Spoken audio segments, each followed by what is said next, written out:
जगन्नाथ पिलामाने तुम मानकु संस्कृत शिक्षायतन को स्वागत। Welcome to Sanskrit Shikshayatan. आज आम पढ़ा धातु रूप अदादि गणीय पिलामाने आम या पूर्वर तीनोटी पीरियड रे धातु रूप को पढ़ीचे। आ पूर्वर आम पढ़ी भुआदि भू आदि धातु गुड़ी को पढ़ी। आज आम पढ़ा अदादि। अदादि कहले अथ अथ प्रभृति धातु गुड़ी को आम पढ़ा। धातु माने तो क्रिया बारंबार तुमको कही धातु कहले क्रिया ताहार काल अर्थात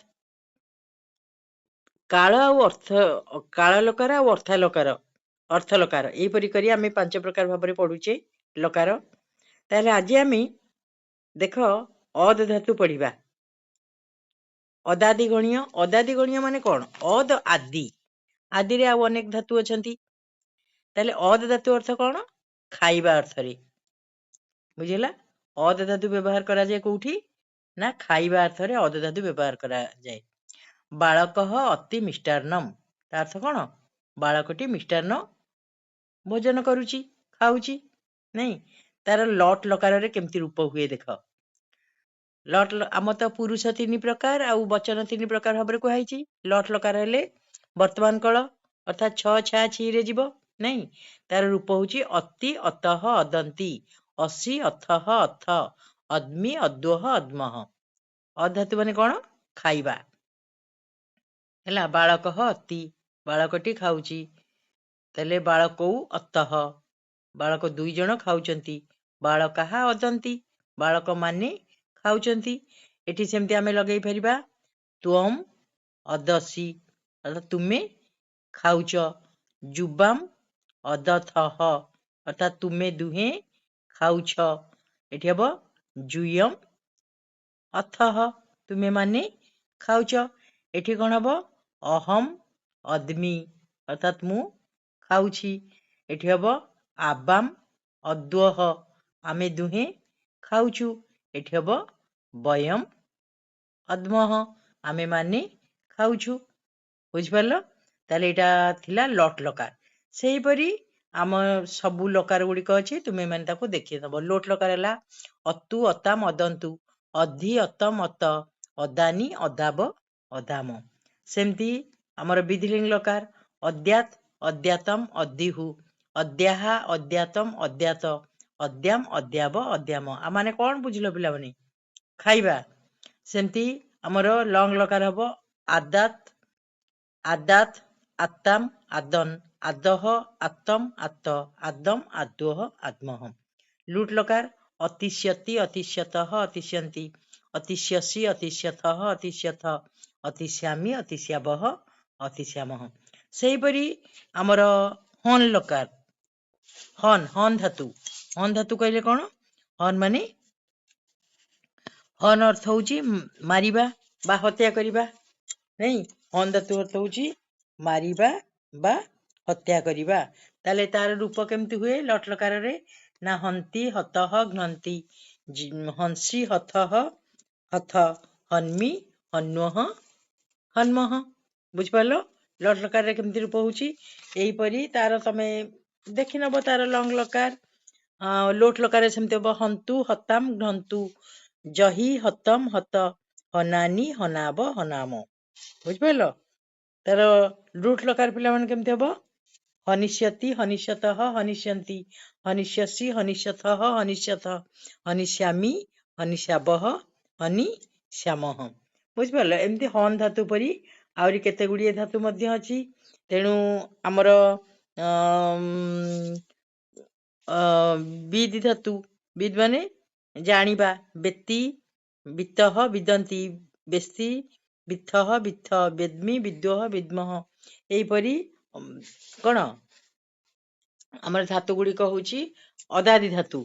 सेमती अस धातु अस कहले अस्ति स्तः सन्ति अस्सी स्थः स्थ अस्मि स्वः स्म। बुझ पारलो। सेही परी जा धातु जा माने जीवा अर्थ रे जाति जातः जानती जासी जाथः जाथ ଜାମି, ଜାବହ, ଜାମହ। ସେହିପରି ଆହୁରି କେତେ ଗୁଡିଏ ଧାତୁ ମଧ୍ୟ ହେଇପାରିବ। ପା କହିଲେ ରକ୍ଷା କରିବା, ଭା କହିଲେ ଶୋଭା, ଭାତି, ଭାତଃ, ଭାନ୍ତି, ଭାସି, ଭାତଃ, ଭାତ, ଭାଦ୍ମି, ଭାଦୋହ, ଭାଦ୍ମହ।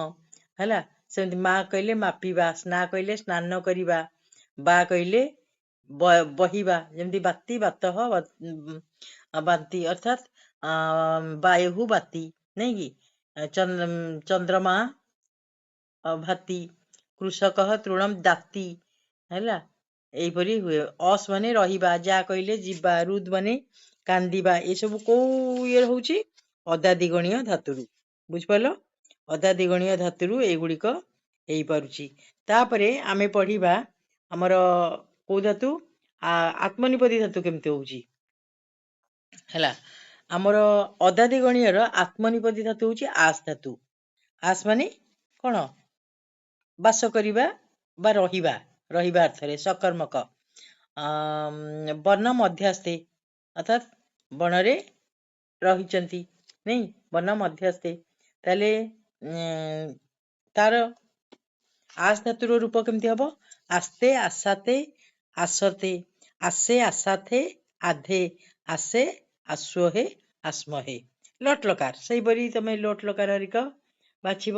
ଏଇ ଆସ୍ ଧାତୁ ଯୋଉ ଧାତୁ ବି ହଉ, ତା ପୂର୍ବରୁ ଯଦି କିଛି ଉପସର୍ଗ ଲାଗି ଯାଉଛି ତାହେଲେ ନିଶ୍ଚିତ ଭାବରେ ଅଲଗା ଅର୍ଥ ପିଲାମାନେ ପ୍ରକାଶ ପାଉଛି, ନାଇଁ?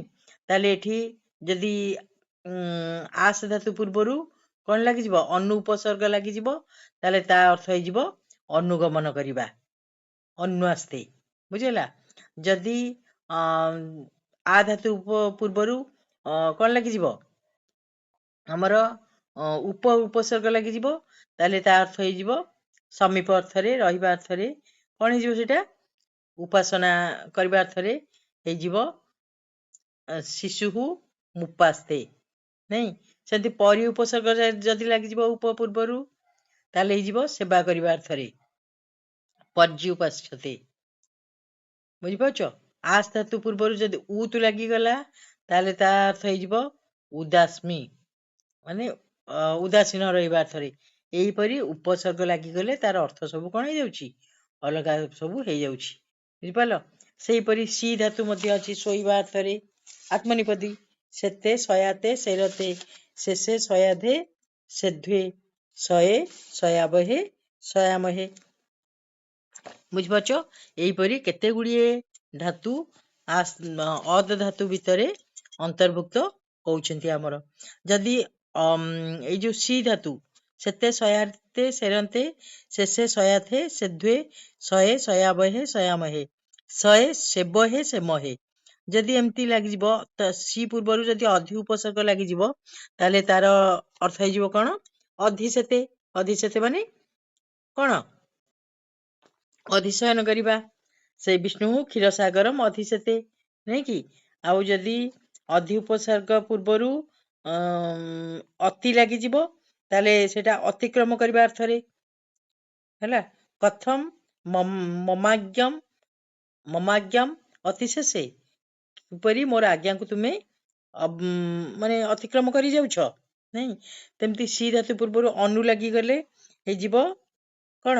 ଅନୁଶେତେ। ଅନୁଶେତେ ମାନେ ଅନୁତାପ କରିବା। ଏହିପରି ଉପସର୍ଗ ଲାଗିଗଲେ ମଧ୍ୟ ତାହାର ଅଲଗା ଅଲଗା ଅର୍ଥ ଆସିଯାଏ। ପିଲାମାନେ ବୁଝିଲ? ତାହେଲେ ଆମର କୋଉ ଧାତୁ? ଆତ୍ମନିପଦୀ ଧାତୁ କୋଉଟା ହବ? ଯୋଉ ଅଦ୍ ଧାତୁର, ତା ଆଗରୁ ପଢିଲ ଅତି, ଅତଃ, ଅଦନ୍ତି, ଅସି, ଅଥ, ଅଥ, ଅଦ୍ମି, ଅଦ୍ୱ, ଅଦ୍ମଃ। ଆତ୍ମନିପଦୀ ଧାତୁ ହେଲା ଆମର ଆସ୍ ଧାତୁ। ଆସ୍ ମାନେ ବସିବା ଅର୍ଥରେ ବା ରହିବା ଅର୍ଥରେ ବ୍ୟବହାର କରାଯାଉଛି, ନାଇଁ? ତାହେଲେ ଏଇ ଅଦାଦିଗଣୀୟ ଧାତୁ ଗୁଡିକୁ ତୁମେ ଟିକେ ଦେଖିନବ। ହନ ଧାତୁ, ହତ୍ୟା କରିବା, ନାଇଁ କି? ଆଉ ବହୁତ ଗୁଡିଏ ଧାତୁ କୁହାହେଲା। ଆସ୍ ଧାତୁ ଏଗୁଡିକ ସବୁ କୁହାହେଲା, ଅସ୍ ଧାତୁ ଏଗୁଡିକ କୁହାହେଲା। ତେଣୁ ତାକୁ ସବୁ ତୁମେ ମାନେ ମନେ ରଖିବ। ତାହେଲେ ଆଜି ପାଇଁ ଆମେ ଏଇଠି ହିଁ ରଖିବା। ଯଦି ପ୍ରକୃତରେ ଧାତୁ ଗୁଡିକୁ ତୁମକୁ ଭଲ ଲାଗୁଥାଏ, ନିଶ୍ଚିତ ଭାବରେ ଆ ପରେ ଆମେ ପ୍ରତ୍ୟେକ ଗଣ, କାରଣ ତୁମେ ଗଣ କଣ ଜାଣିନାହଁ, 10ଟି ଗଣ ଅଛି ବୋଲି ଧାତୁର ତୁମକୁ ଜଣା ନାହିଁ। ତେଣୁ ଆମେ ଗୋଟି ଗୋଟିକି ଗଣ ଗୁଡିକୁ ପଢିଦେଲେ ତୁମେ ନିଶ୍ଚିତ ଭାବରେ ଅଳ୍ପ କିଛି ହଉ ପଛେ ଜ୍ଞାନ ଅର୍ଜନ କରିବ। ବୁଝିହେଲା। ଆପରେ ଆମେ ପଢିବା ହ୍ୱାଦି ହ୍ୱାଦି ଧାତୁ ହ୍ୱାଦି ଗଣୀୟ ବୁଝିପାରିଲ। ଆମେ ପଢିଲେ ହ୍ୱାଦି, ତାପରେ ପଢିଲେ ଆଦି, ତାପରେ ଆମେ ପଢିବା ହ୍ୱାଦି। ତାହେଲେ ଆଜି ପାଇଁ ଆମେ ଏଇଠି ରଖିବା। ଯଦି ପ୍ରକୃତରେ ଭିଡ଼ିଓଟି ତୁମକୁ ଭଲ ଲାଗୁଥାଏ, ପାଠ ମୋର ବୁଝିପାରୁଥାଅ, ତାହେଲେ ନିଶ୍ଚିତ ଭାବରେ ଗୋଟେ ଲାଇକ୍ କରିବ ଏବଂ କମେଣ୍ଟ କରିବ ପିଲାମାନେ। ତା ଦ୍ୱାରା ପଢ଼ାଇବାର ଜିଜ୍ଞାସା ଆଉ ଟିକେ ନିଶ୍ଚିତ ଭାବରେ ବୃଦ୍ଧି ପାଇବ। ତାହେଲେ ଆଜି ପାଇଁ ଆମେ ଏଇଠି ରଖିବା। ଧନ୍ୟବାଦ।